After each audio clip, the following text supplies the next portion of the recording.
much.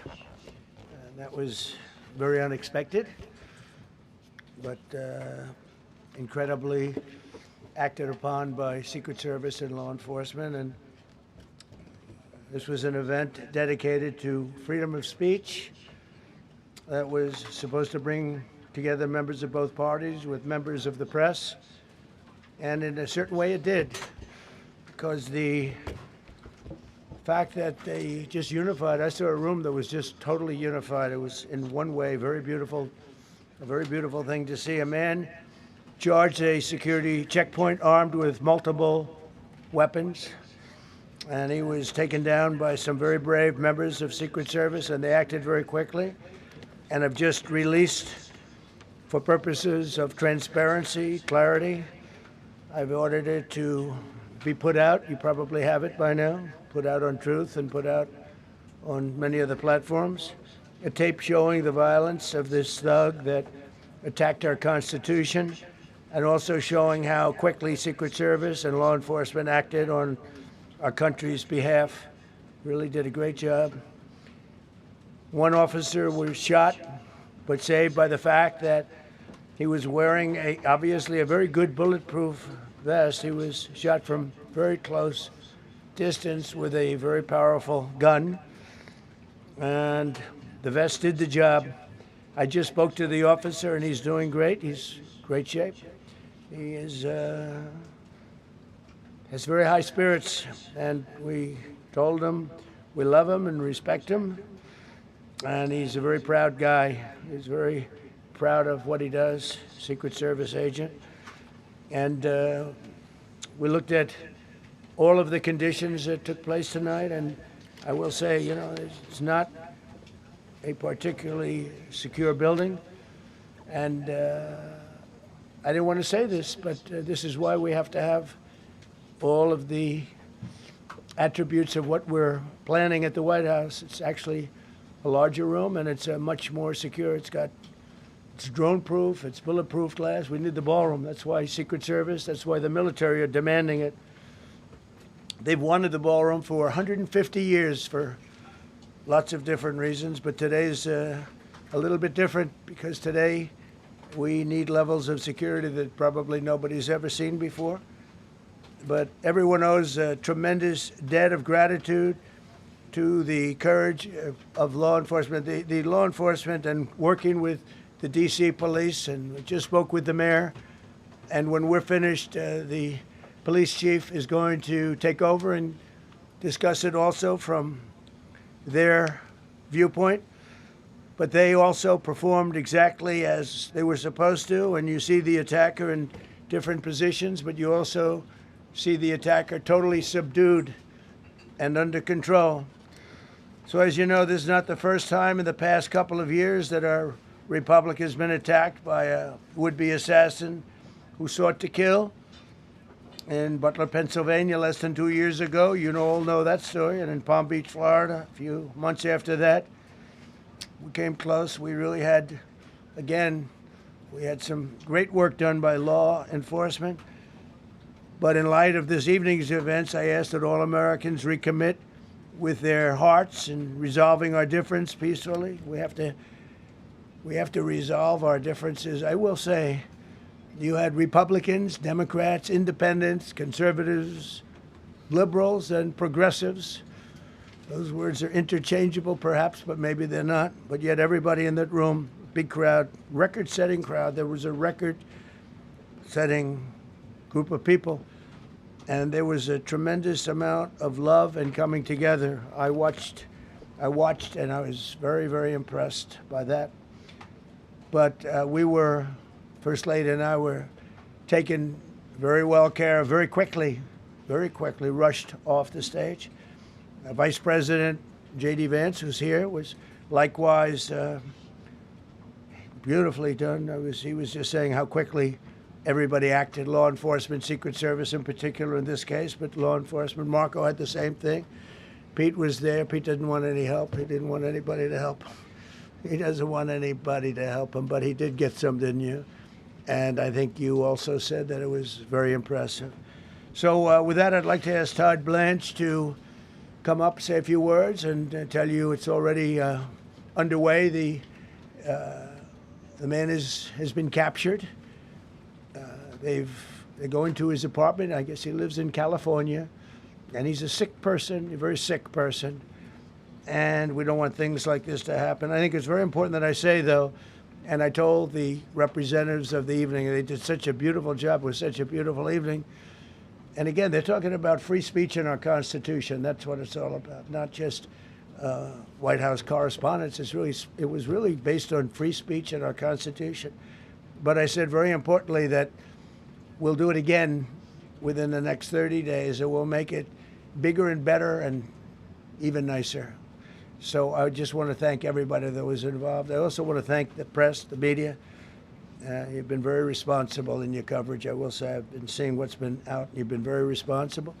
So Todd Blanche, I'd like to say a few words, and then we're going to have Kash, and then you're going to go on. We can ask, I guess we can take a couple of questions. I want to thank the First Lady that was a rather traumatic experience for her. There was a lot of action taking place up there very quickly. But again, the response time was really incredible. And we're going to reschedule. We're going to do it again. We're not going to let anybody take over our society. We're not going to cancel things out because we can't do that. We wanted to stay tonight. I will tell you, I fought like hell to stay. But it was protocol. They said, please, sir, because they didn't know there was a lot of action going on, and they didn't know could there be probably a lone shooter, but we'll find out. We'll find out very quickly. They have it very well under control. So I want to thank everybody very much. And Todd Blanche, please. Thank you very much, Mr. President. Tonight you saw the very worst and the very best of this country. You saw the very worst by the actions of that coward that the president just talked about. But you also saw the very best because you saw law enforcement do exactly what they're supposed to do.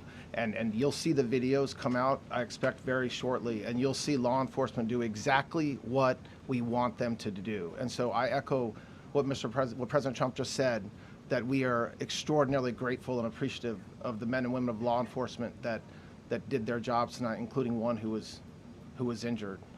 This investigation is ongoing. I expect you will see charges filed shortly. The charges should be self-evident given the conduct, but as you'll hear, there will be multiple charges surrounding the shooting, around the possession of firearms, and anything else that we can get on this guy. The investigation is obviously ongoing and just started.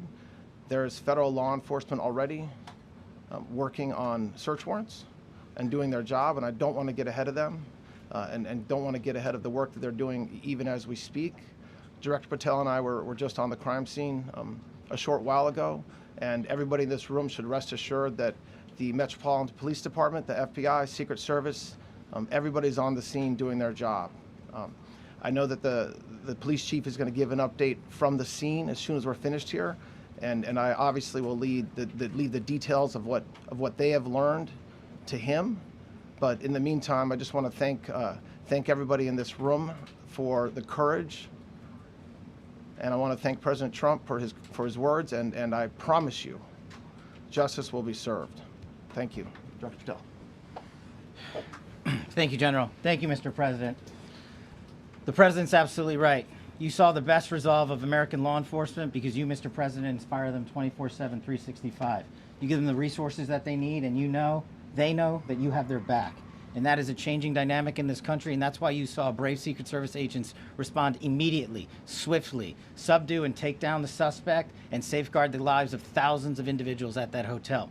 Thanks to our interagency partnership with the Department of Homeland Security and the Metropolitan Police Department, the FBI was rapidly deployed onto the scene, took over the evidence response unit, is examining all the ballistics that were found on scene to include the long gun and the shell casings. We are conducting witness interviews as we speak.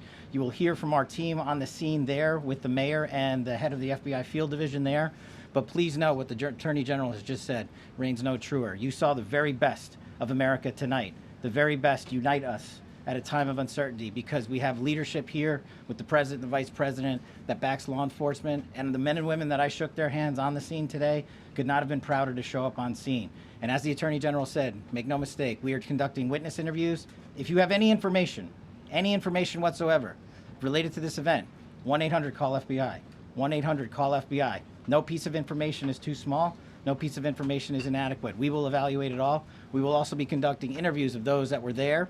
And if any of those individuals have information, please come forward to law enforcement or the FBI or the Metropolitan Police Department. We will be examining this individual's background thoroughly. That process has already started, and we are going to ensure that he was either a lone wolf actor or anyone else that was responsible. We will analyze all evidence immediately to make sure that we safeguard this country. Mr. President, Mr. Vice President, thank you for your leadership. Attorney General and Homeland Secretary Marlin, thank you for your partnership in law enforcement. Thank you, Kash. Okay, we'll do a couple and then we go to the chief. Madam Chairman, I just want to say you did a fantastic job. What a beautiful evening, and we're going to reschedule. Okay? And after that, it's very tough for her to ask a killer question, right? But you have done a fantastic job. Please. Mr. President, I appreciate it. As you mentioned, it all happened so quickly. Yeah. And I wonder, especially because unfortunately you have experience with these sorts of threats, in that moment when you realized there was a threat and service agents were telling us to get down, can you describe what was going through your mind, how you were feeling in that moment? That's a very good question, actually. It's always shocking when something like this happens. It's happened to me a little bit, and that never changes. The fact, we were sitting right next to each other, First Lady on my right, and I heard a noise and sort of thought it was a tray. I thought it was a tray going down. You know, I've heard that many times, and it was a pretty loud noise. And it was from quite far away. He hadn't breached the area at all. They really got him. But, so it was quite far away, but it was a gun. And some people really understood that pretty quickly, other people didn't. I was watching to see what was happening. Probably should have gone down even faster. Melania was very cognizant, I think, of what happened. I think she knew immediately what happened. She was saying, that's a bad noise. And we were whisked away along with other people, but we were really whisked away. And again, the performance of the Secret Service and the police, all of the law enforcement, I thought was really good. So it was very quick. There wasn't a lot of time to be thinking, because it was a matter of seconds before we were out the door and gone into an area. We very much, and you wanted to too, we very much wanted to continue it, because I don't like to let these sick people, these thugs, these horrible, horrible people, change the fabric of our life, change the course of what we do. So we held out. You were there. We held out right till the end, but they didn't want to take a chance, and I understand there was protocol. But we're going to be doing one hopefully within the next 30 days or sooner, and I am ready, willing, and able. And I was all set to really rip it. And I said to my people, this would be the most inappropriate speech ever made if I said what. So I'll have to save it. I don't know if I could ever be as rough as I was going to be tonight. I think I'm going to be probably very nice. I'll be very boring the next time, but we're going to have a great event. And you did a fantastic job. Thank you very much. Peter, go ahead. Thank you, President Trump.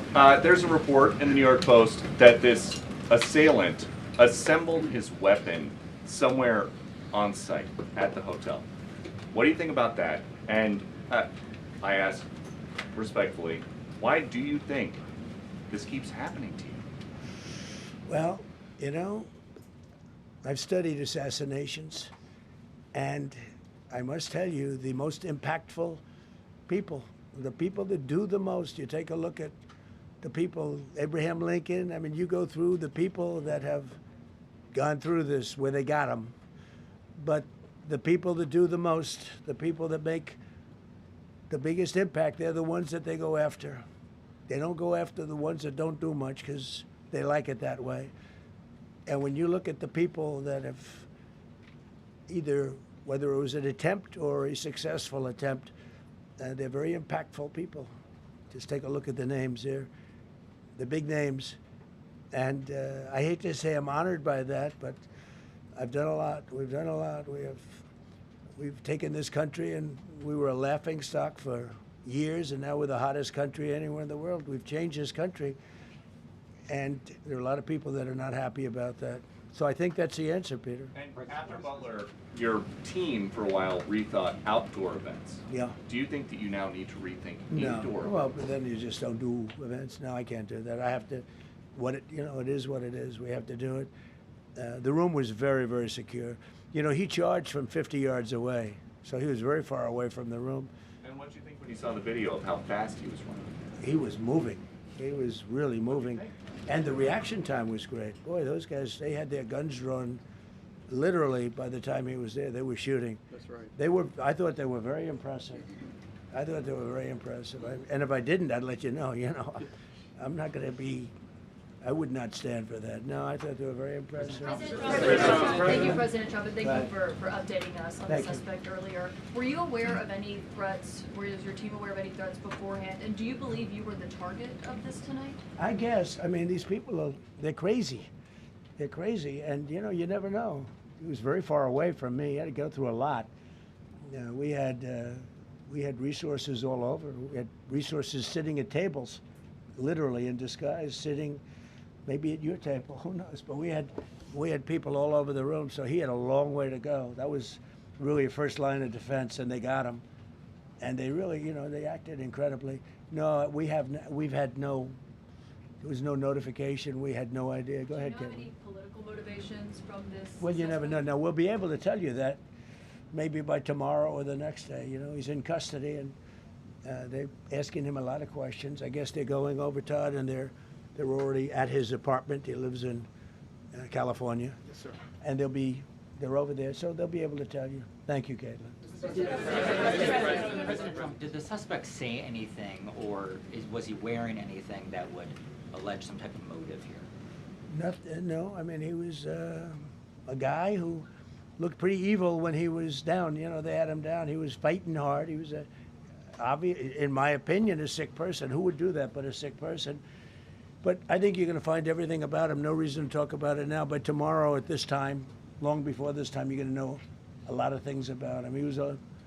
They seem to think he was a lone wolf, and I feel that too. Are you concerned?